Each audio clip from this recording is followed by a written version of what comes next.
一周も37日目となりました。今ラックスロサンゼルス国際空港に来てます。出発は明日なんですけど、なんで今ここ来てるかっていうと、ここでですね、PCR の検査を受けようと思って、来ました。今日本政府は入国の72時間前、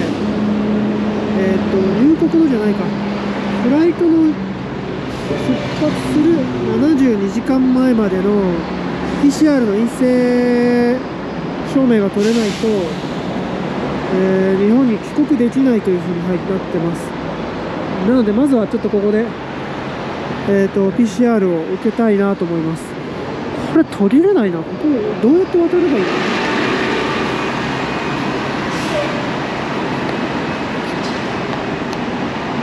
めちゃくちゃ空いてます。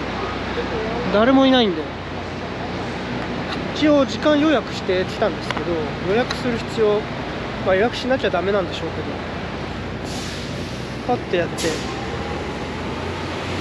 なんか日本で PCR 検査をアメリカ来る前にやんなきゃいけなかったんですけど、その時はよだれをなんか小さい試験管みたいな中に入れたんですけど、アメリカだとあれなんですね、よくテレビの報道で見てましたけど、両方鼻の奥から喉の奥をこうちょっとこするやつでした。柔らかいから意外と痛みとか全然なかったです。さあこれで、しばらくしたら PCR の結果が出ます。これダメだったらどうすりゃいいのかって感じですけどね。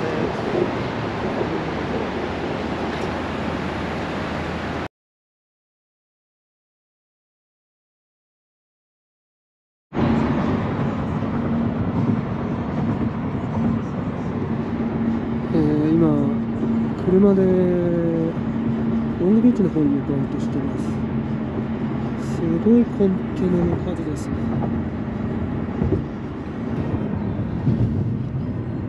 でかい貨物が止まってますね。ここはヴィンセント・トーマス橋っていまして、これから向かうのがターミナル島というところを通ってロングビーチに向かいます。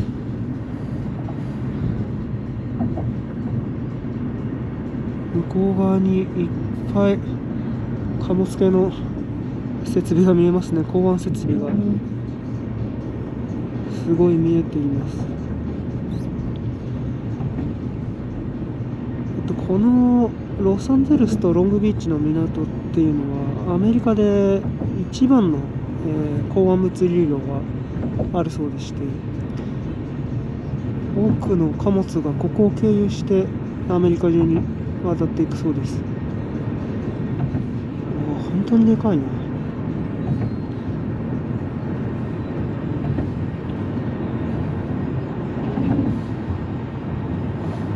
これこっち側だけ見てますけど、反対側にもずっと続いてるんですよね。すごい。世界の港湾物流量ってちょっとさっき調べてみたんですけど、もう上位ってほとんどが中国で、韓国のプサンとかシンガポールとか入ってたりするんですけど、やっぱ中国がものすごい強くて、でその次ぐらいにオランダのアムステルダムがあってっていう感じです。でアメリカはここが一番でかいと。だからほとんどもうやっぱり中国とかで作ったものをアメリカロサンゼルスまで持ってきて大量に消費している、もしくはアムステルダムまで持ってった後ヨーロッパで大量に消費している、そういった現実があるのかなと思います。すごいですね。本当ドミノ。も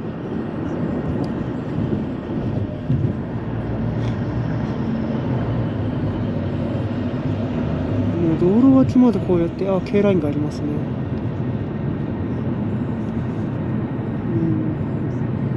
K ラインは川崎汽船です。日本の貨物船ですね。やっぱマースクとかヤンミンとか大手が強いんですね。ハンブルクとか、ヒュンダイだ。もしかしたらプサン港から来てるのかもしれないです。韓国はランクインしたのはプサン港ですね。あ、NYK、あれ日本郵船ですね。いやー、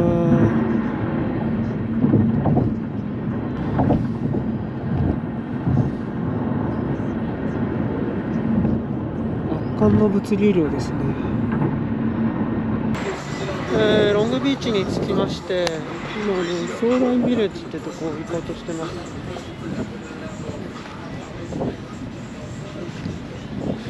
まあ、今気温が17度ですので、あんまりなんか海で泳ごうっていう感じでは、はい、Thank you、ないですね。でもまあカリフォルニアやっぱ人が開放的なのかな。ここの向こうに行こうと思ってるお店があります。ですね、ちょっと僕のビジネススクールの、同期が、こちらに駐在してた、それこそロスじゃなくて、ロサンゼルスじゃなくて、ロングビーチに駐在してたことがあって、なんかいいお店はないかって伺ったら、ここがいいんじゃないかと教えてくれたところに行こうと思ってます。楽しみですね。ちなみにマスクなんですけど、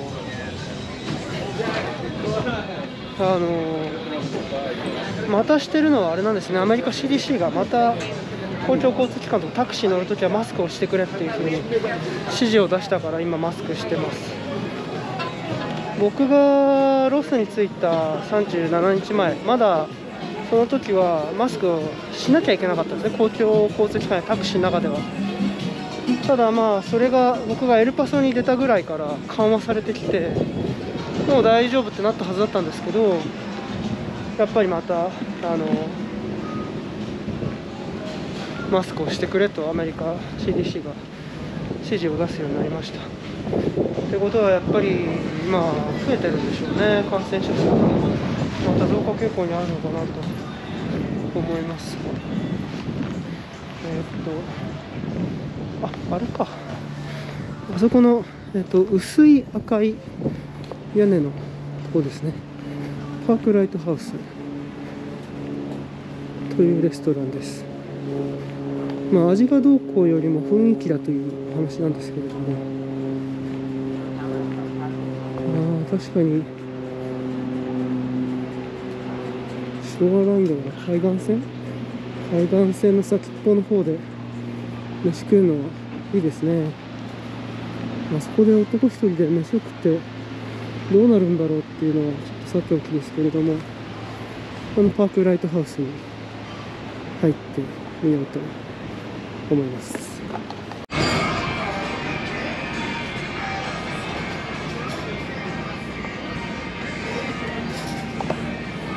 いやめちゃくちゃ気持ちがいい感じですね。これはサンタバーバラのビアンティっていうシャルドネと、ブレッドつけて、あとスープとリングイネを、ボンゴレですねを頼んだっていう感じです。もうアメリカで食事できるのもこの昼と夜ぐらいですので、あんま気にせずじゃんじゃん食べちゃおうと思います。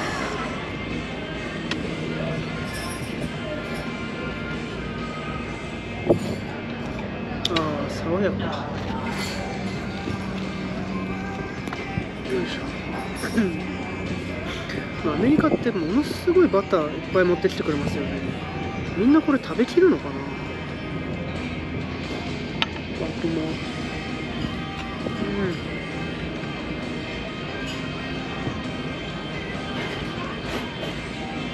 このバター甘いけどパンも甘い。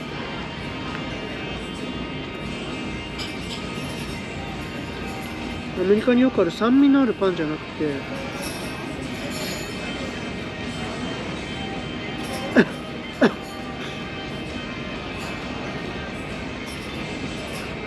バターが元から練り込んであるホワイトブレッドですね。こういうのとワインは合いますよね。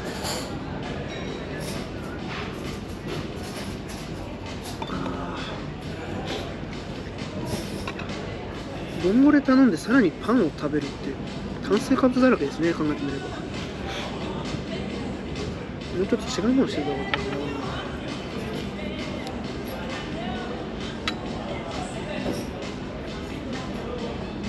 そういえばつい先ほど受けた PCR の結果が出まして、い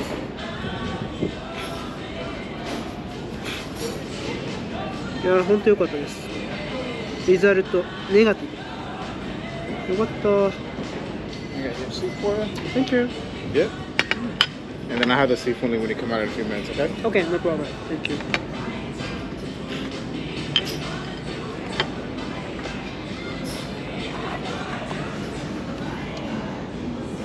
これはトゥデイズスープだそうですね。何なんだろうこれは。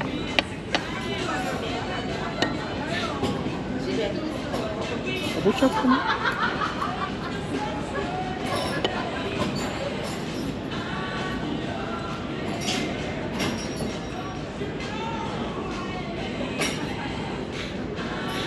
ベジタブルビズハムって聞いたんですけど、かぼちゃとかでもなんか他の芋もなんか溶かしてるような味ですね。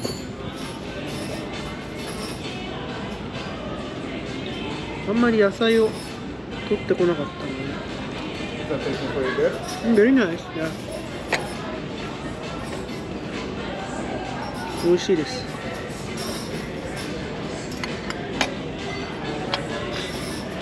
僕はよく自炊するんですけど、日本で自炊していると野菜ってバンバン炒めたり煮たりで使いますけど、やっぱ外食すると日本だと結構野菜食べれる機会って多いと思うんですけど、欧米ってわざとサラダ頼むじゃないですか。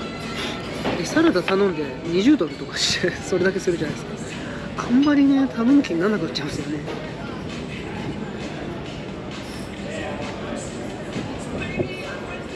このスープだとこれだけで8ドルですからね。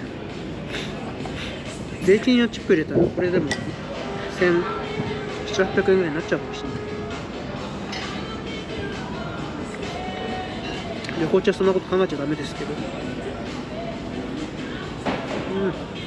野菜スープが美味しく感じる。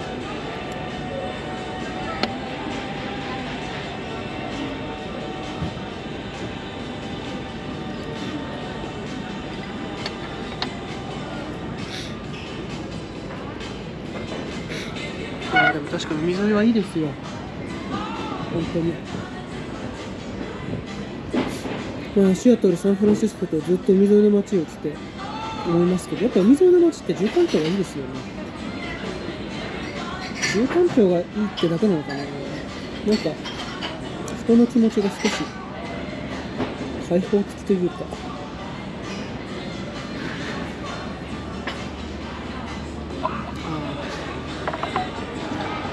よいしょ。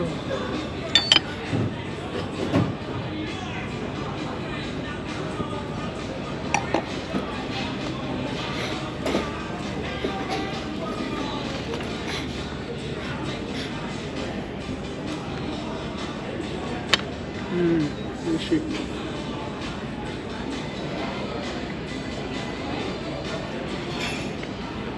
しかし僕これ PCR 検査ネガティブだから無事帰れると思うんですけど、これポジティブだったらどうするんですかね。日本人なのに日本政府から入国拒否されちゃうんですかね。てかそうか、その前にポジティブだと多分 JAL が乗せてくれないのかな。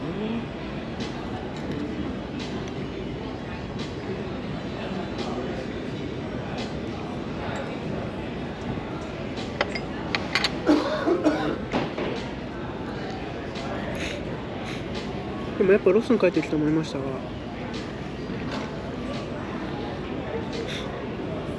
っぱちょっとマスクしてる人の割合が多いですね、こちらの方は。まあ多分 CDC からそういう指示が下ったからっていうのはあるんでしょうけれども、やっぱ地域性なのかな。テキサスとかは全然していなかったですからね。特にサンアントニオとかまだ4月だったのに全然してなかったですかね。観光客が全米中から集まってるのに誰もしないみたいな。こ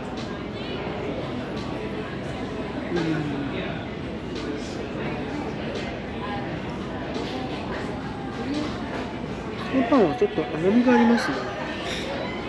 なんていうかな、香り的にはほんのわずかなブルーベリーのような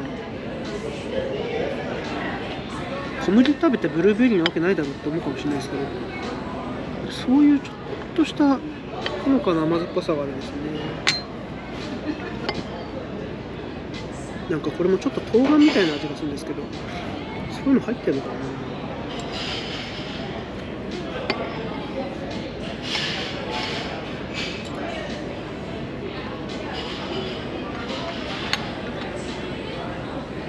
玉ねぎと人参が入ってるのが確実だと思いますけどね。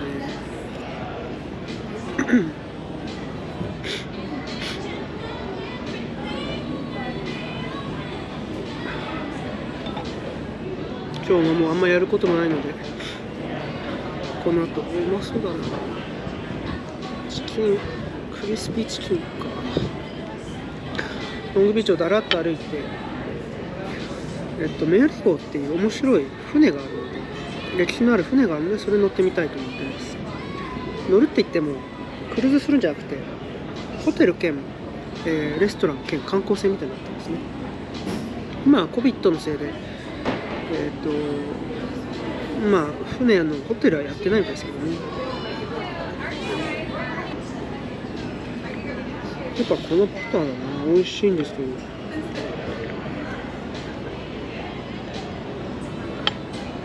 ほのかにフルーツの感じの甘さを感じさせますね。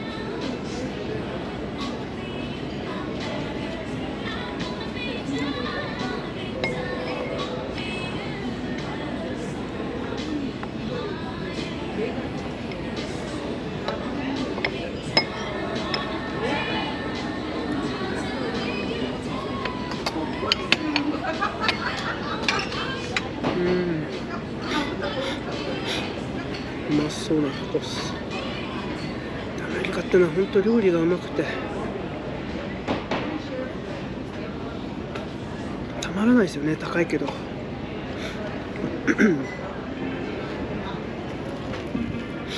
逆に安くてうまい料理はほとんどないと言っても等しいかもしれないですね。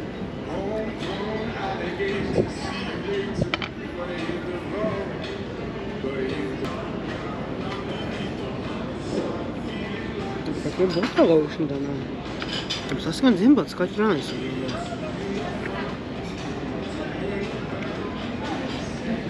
これポルトガル製なの。この器ポルトガル製みたいですよ。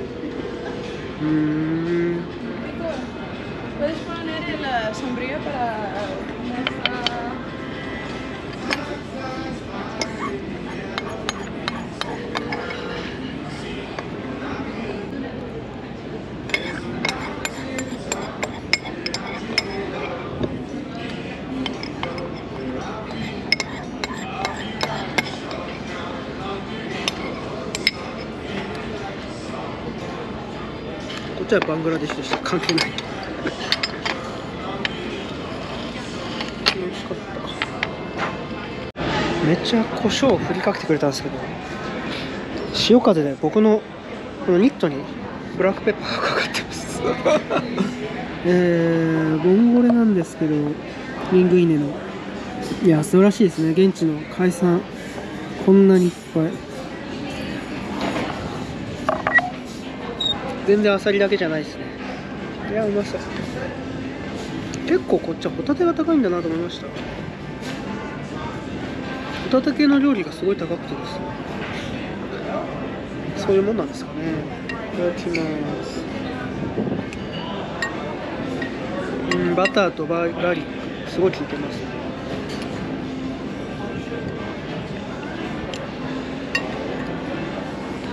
うまい。バターとガーリックでまずくなるわけじゃないですよね。バター、ガーリック、それに塩加えてオリーブオイル入れて、さらにこの炭水化物、まずく作る方が難しいかもしれないですね。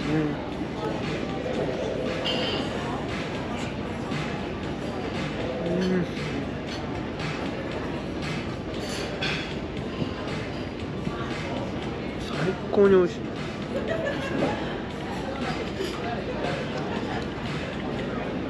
僕が今この味を食べたがってたからっていうのもあるんですけど、美味しいな。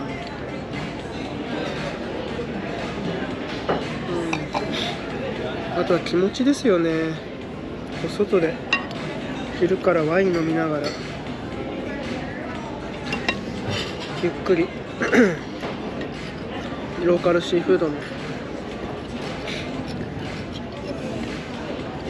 ボンゴレ食ってたら、そりゃ幸せな気分で美味しくなる感じますよ。何でも、まあ何でもって実際美味しいんですけど、い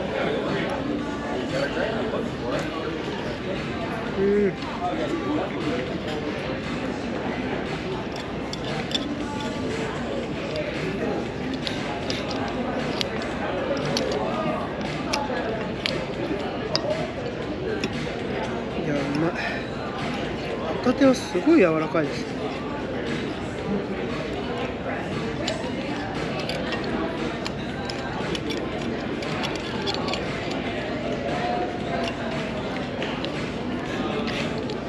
今回の旅で思ったのが、本当は僕結構イカとかタコが好きなんですけど、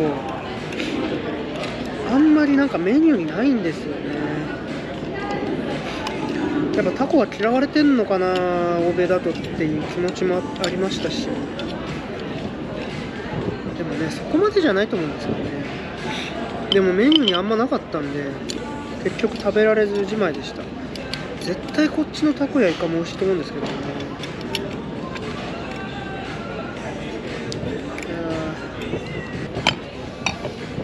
最高です。明日帰るのかみたいなちょっとロングビーチこれからもブラブラします。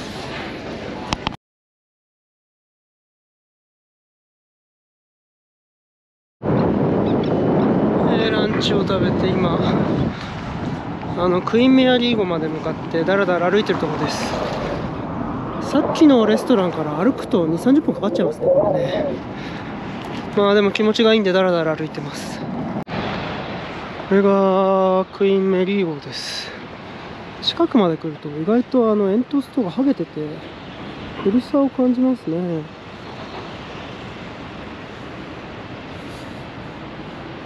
それにしても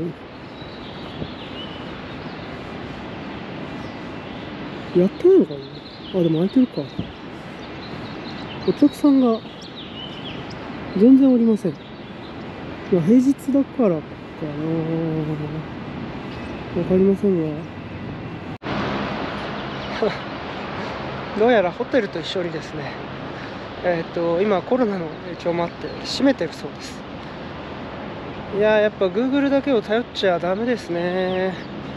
一次ソースにちゃんと触れるってことを徹底しないと。だから旅行でなんかいっぱい目的地があるとなんか全部一次ソースを当たる、一次ソースってつまり公式ホームページを当たるとかじゃなくて Google マップとかの情報を結構鵜呑みにしちゃうんですよね。これが良くないんですよね。やっぱり例えば Google マップでは11時から開きますって書いてあるお店が、まあ、例えばレストランが行ってみると11時半だったりするんですよね。でもレストランぐらいだとね、ホームページ持ってなかったりもするからちょっと微妙なんですよね。もう何を信じていいかですけど、まあしょうがないですね。それにしても今回の旅はやっぱりまだまだアメリカもコロナの影響が強いってことを実感できました。もうマスクをしてない地域が多いですけど、やっぱりダメージは大きいんですね。なんかやっぱちょこちょこ開いてないの嘘みたいな、そんな人もいますね。アメリカの人が間違えちゃうぐらいだから、まあみんなやっぱあんま確認しないんだなってことがよくわかりますねいやー、自戒の念を込めて反省しなければいけません。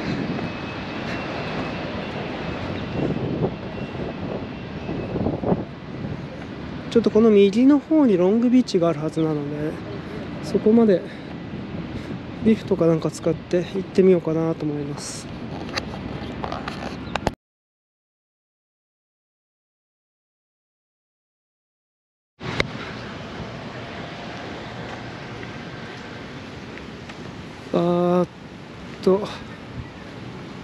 リフトで戻ってきてロングビーチまで来ました。いやー、確かにロングビーチですね。向こうの方はもうロングビーチシティじゃなくて隣町だと思うんですけど、向こうのまでずっと浜が続いてますね。確かに名前に負けず劣らずロングなビーチです。いやー、家族連れも結構多いですね。お母さんと子供が結構多いかな。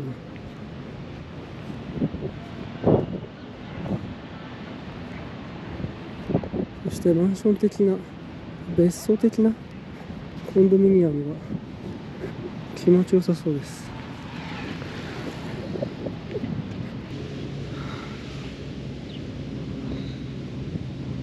ロングビーチの近くでちょっと軽く寝ちゃいました。まあ軽くしても15分ぐらいですけど、暖かくなってめちゃくちゃ気持ちよくなってきちゃいましたね。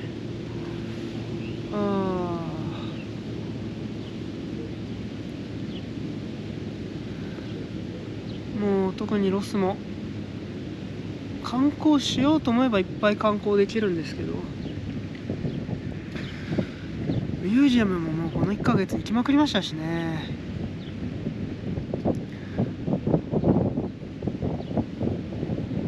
どっか行きたいところ見たいところってそんなないなと思うと、こうやってゆっくりしたのが一番ですね。夕飯何食べようかなと思いつつ、でもそろそろ帰るからお土産とか買わなきゃですね。でもそんぐらいかな。もう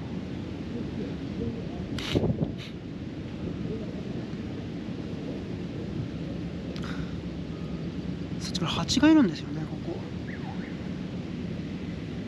さっきも体の上にピタッて止まって、刺したりはしなかったですけど。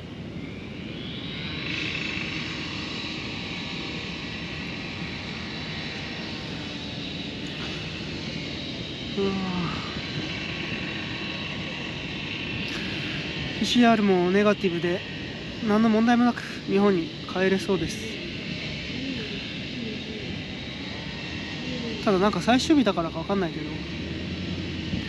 気持ちが少し緩んだんですかね。なんかちょっと疲れが出てきましたね37日間もいろんなとこ移動しまくっていろいろ見まくってね、枕も毎日のように買えますからね。最後まで体調崩さなくてよかったです。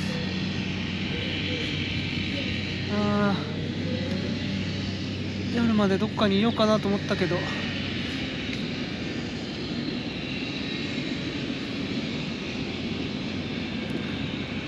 買い物でもしつつホテルに戻って明日の便を待ちたいと思います。